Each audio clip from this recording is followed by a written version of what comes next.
a 70% reduction in the national murder rate. That's what the government of El Salvador claimed in January 2024 following a multi-year crackdown on gangs that has seen the country declare a state of emergency and draft in the military. The country's president, Nayib Bukele, is riding high on a wave of popularity because of this approach to gangs, and it's easy to see why. According to NBC News, official data from El Salvador suggests that around 2,000 people were murdered in the country in 2019. In 2020 and 2021, that number was slashed in half as Bukele's crackdowns truly started to take effect. Killings dropped markedly again in 2022, with just 495. And in 2023, El Salvador recorded its lowest homicide rate in years, just 154 murders committed. That takes the country from having one of the world's highest murder rates to placing it just below Canada as having the lowest. It's an incredible turnaround, and it leads us to an interesting question. What if the United States followed El Salvador's lead and used its military to take on its gang problems? Before we can answer that question, we need to consider a few others. Is it even possible for the military to get involved in what technically is a domestic matter? What types of gangs would the military face, and what would its approach look like? And perhaps the most important question to start, what did El Salvador actually do that could inspire the US to emulate its approach? To answer that question, we need to rewind to April 2016. At that point, El Salvador was estimated to have around 70,000 gang members who actively contributed to the country having one of the world's highest murder rates. Turf wars were rife, with prison even seeming to offer practically no deterrence to the gang leaders. Many were incarcerated, some indefinitely, but were somehow able to run their operations from behind bars. The situation was dire, and it prompted the country's then-president, Salvador Sanchez-Cerén, to come up with a plan. On the gang leader side, he presented a bill to El Salvador's Congress that would allow the prison system to isolate gang leaders, restricting visits to family and placing them in cells that limited cell phone signals. He also declared a state of emergency at 7 of the country's prisons, resulting in 299 high-ranking gang members being transferred to other facilities. Then there was the military approach, the announcement of a 1,000-member Special Forces unit to crack down on gangs in the streets. That unit would be equipped with assault weapons, armored cars, and even helicopters, with the country's then Vice President Oscar Ortiz claiming that we're going to go after them in the countryside and in the city. Those were prophetic words, as El Salvador has effectively used its military to take on the country's gangs, even after the election of a new president and vice president.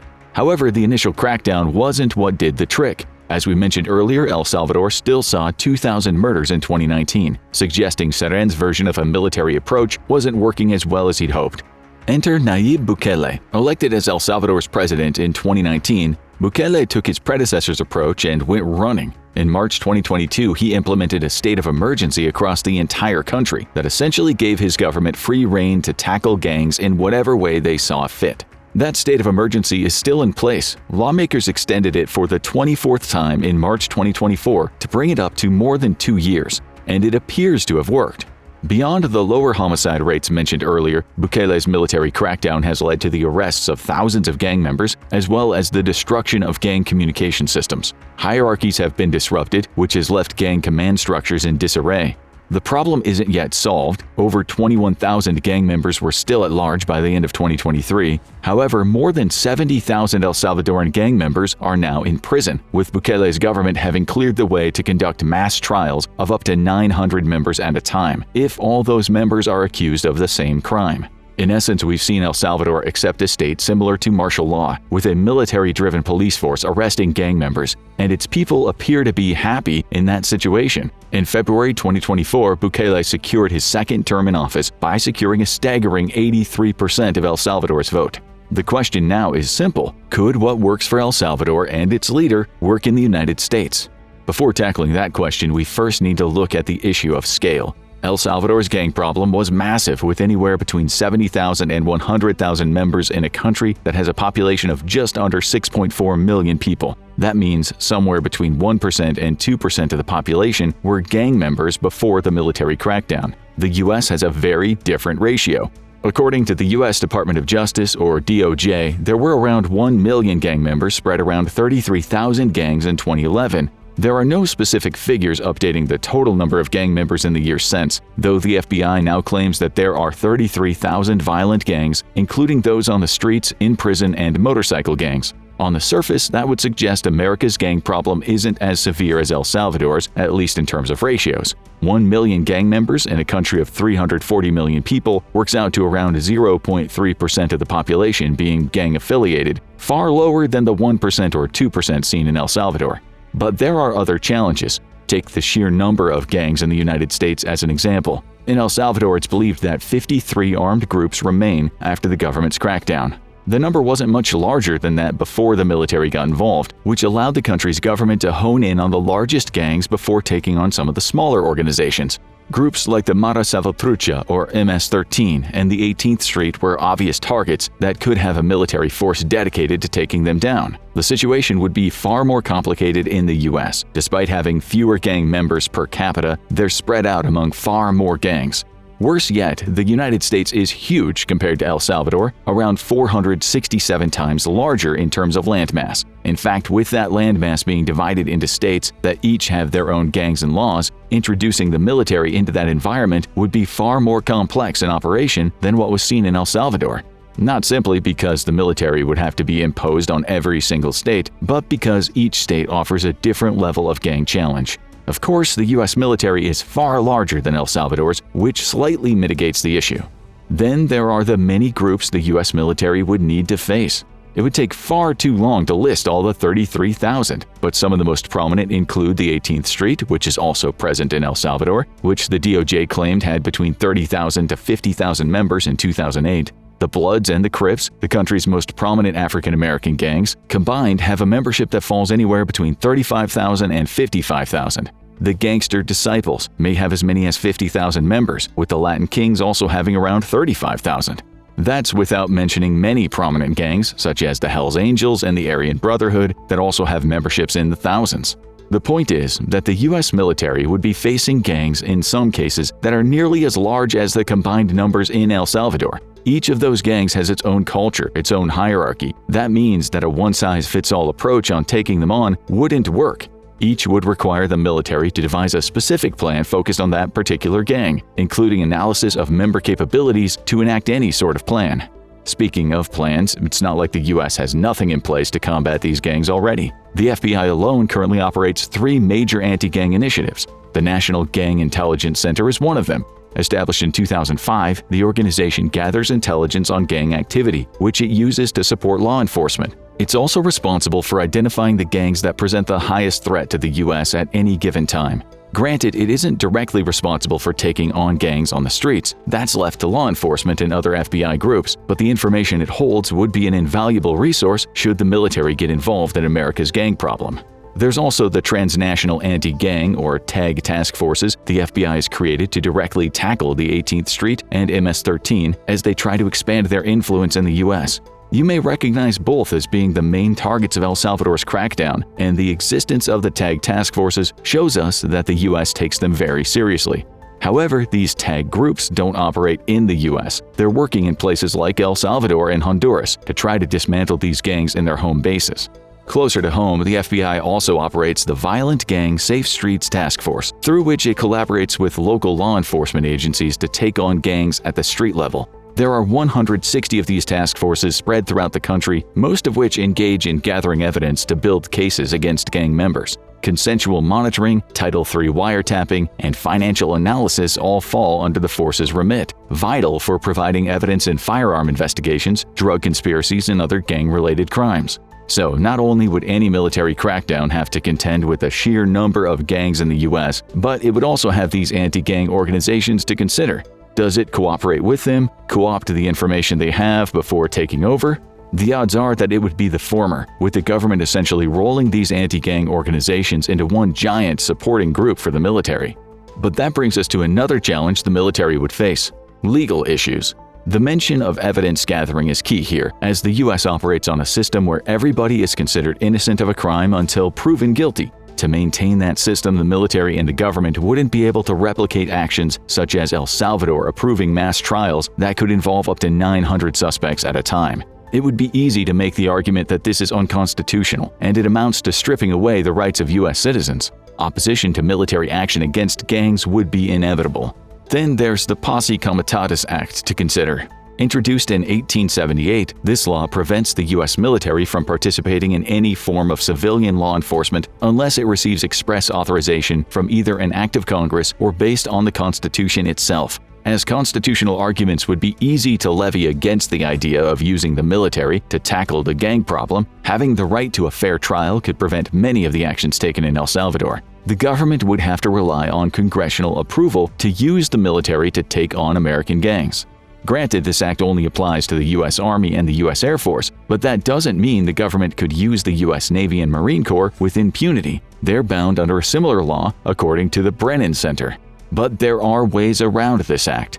Barring congressional approval, which would prove difficult to achieve given the divided nature of Congress, the Insurrection Act could provide a legal workaround to the Posse Comitatus Act. Under the Insurrection Act, a state government can request the aid of a federal military to help suppress an insurrection in the state. That act also allows the U.S. president to use the military to enforce federal law in a state, even without that state's approval, as well as to protect the civil rights of specific groups of people. There are also potential loopholes. Take the District of Columbia National Guard as an example. The only National Guard in the U.S. that operates under the president's control. All others are controlled by states or territories. The D.C. National Guard has a special militia status. That means it's considered non-federal despite being controlled by the president, and it's thus not covered by the Posse Comitatus Act. Could that provide a workaround for the federal government? All National Guard units could be granted the same non-federal status under the president's control before essentially being granted the military powers required to take on America's gangs.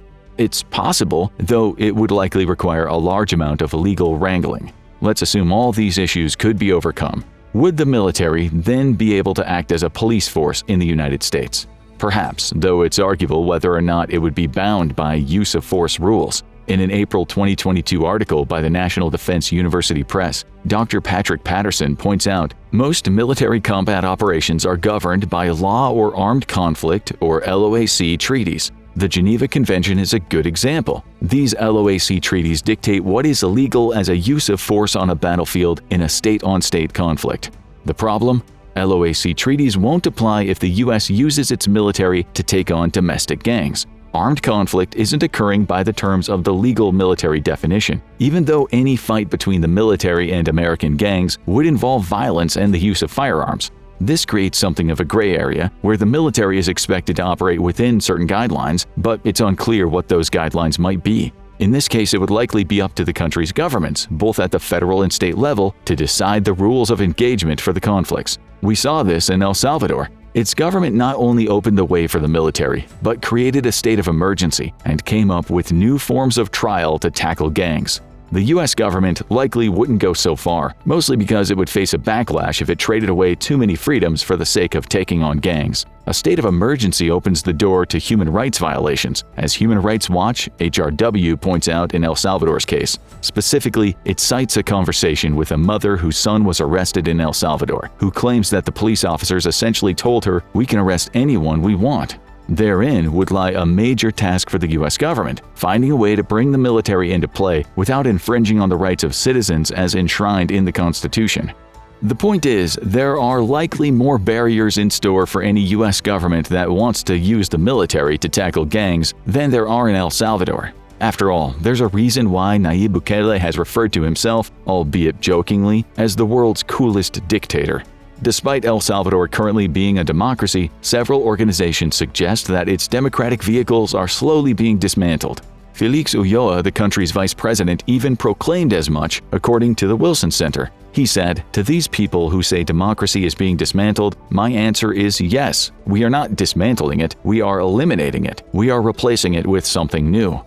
The U.S. isn't going to dismantle its entire democratic system to bring the military to fight against its gangs. But what would happen if it did? If all these legal, democratic, and human rights issues didn't exist, leaving the U.S. government with free rein to use the military to take on gangs, what would that look like? At this point, we can only speculate, though there are several routes down which the conflict could go. One route, which seems extremely unlikely, is that many fractured gangs throughout the United States somehow organize themselves into a united force to fight back against the military. That's a near impossibility. So much of gang culture revolves around territorialism, and trying to get the heads of over 30,000 gangs to all agree to join a fight against a common foe seems unlikely. Even if we focus on the largest gangs in the country banding together, there are major issues at play. Would the Aryan Brotherhood work alongside the Crips and Bloods, for instance? It seems likely that conflicts in gang culture and ideology would destroy any thoughts of joining up to fight before they got off the ground.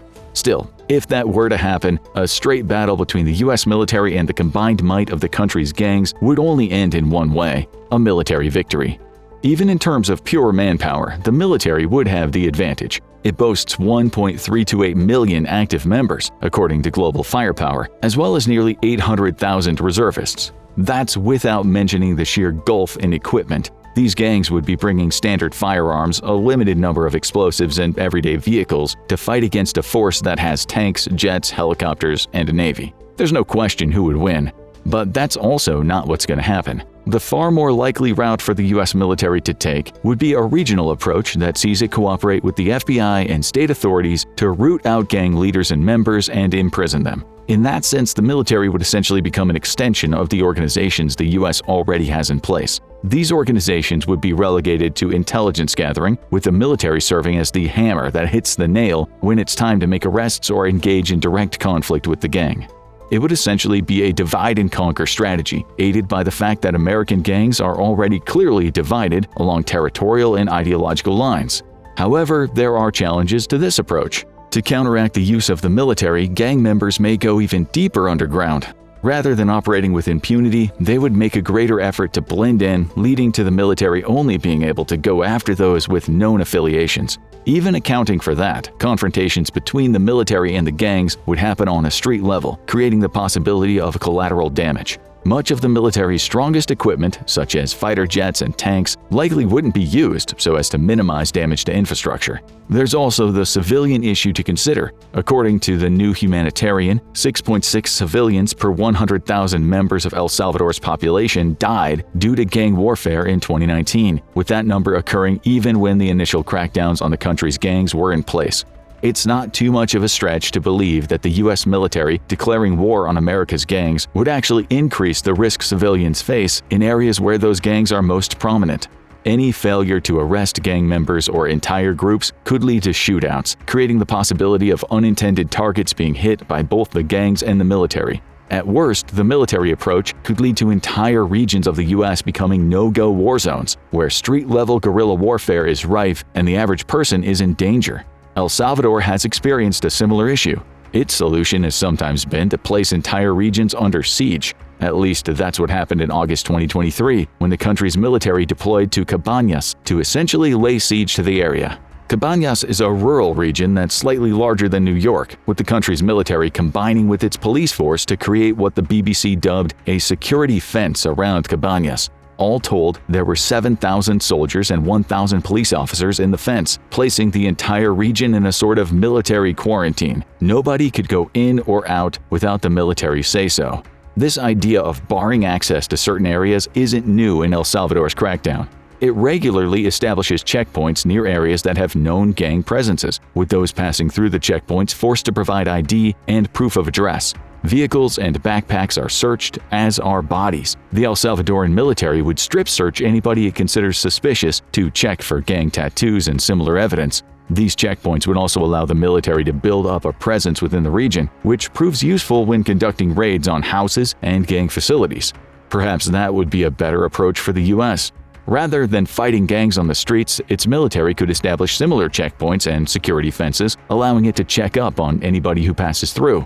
Of course, that brings us back to the issues related to freedom of movement and freedom from government intrusion. Would American citizens be as welcoming of these intrusions as El Salvadoran citizens? And even if they are, would the military be able to dedicate enough resources to enforcing what amounts to regional martial law throughout all 50 states when it also has global concerns to consider? After all, nobody is looking to El Salvador to essentially serve as a protector for the rest of the world. It can dedicate a huge portion of its military to taking on gangs. Could the US do the same against a backdrop of a world that sees Russia fighting against Ukraine, Israel battling Hamas, and the raft of geopolitical issues those conflicts bring? Perhaps not. Finally, there are issues to consider outside the logistics of enforcing a military crackdown on American gangs. Take public opinion. According to an October 2023 Gallup poll, the majority of Americans, around 54%, believe that the federal government is already trying to do too many things that should be left to individuals and businesses. Gallup concludes that the baseline assumption is that the federal government is already overstepping its bounds, just in terms of regulatory issues and interfering with state policy. It's difficult to imagine an America in which the majority who want less federal government interference would welcome the idea of military crackdowns even if they were to dismantle gangs. There's also the prison issue. In April 2024, AP News reported that around 241 people arrested as part of El Salvador's gang crackdowns have died in prison, many without ever going to trial. That number might be even higher, with Humanitarian Legal Relief saying that it received reports of 500 deaths, though it's only able to confirm half of them. Another report covered by AP News goes deeper into the causes of those deaths. Almost half, around 44%, are the result of violence or serious torture, with another 29% occurring due to the deceased not receiving the medical attention they require while in prison. It would be naive to think such issues are absent in U.S. prisons. But even so, they are major human rights breaches that could become prominent. The Bureau of Prisons already believes its prison population will expand to 10% over the system's current capacity by 2024. Introducing up to 1 million new inmates into that already overcrowded system could bring prisons to their knees, opening the door for corruption or simple neglect as a result of the system being overburdened. For any military takedown of American gangs to actually happen, therefore, short of simply killing gang members on the street, capacity would have to increase to account for a near doubling of the current prison population. Still, all that might be worth it if gangs are eradicated, right? Using the military to destroy gangs would slow down the national drug trade and put a huge dent in the number of firearms deaths that occur in the U.S. every year. At least, that's an easy assumption to make. But it may not be accurate. While El Salvador may claim to have reduced homicide rates by 70% following its military crackdowns on gangs, it's unlikely that even a best-case scenario would result in a similar decrease in the U.S. That's according to USA Facts, which examined gun homicide statistics from 2021. Besides the fact that those types of homicides were at their highest in over 2 decades, rising 30% on the 2020 figures to hit a rate of 6.7 people per 100,000 in 2021, it also discovered something interesting. Very few of those gun-related fatalities were linked to gang violence. There is a caveat here.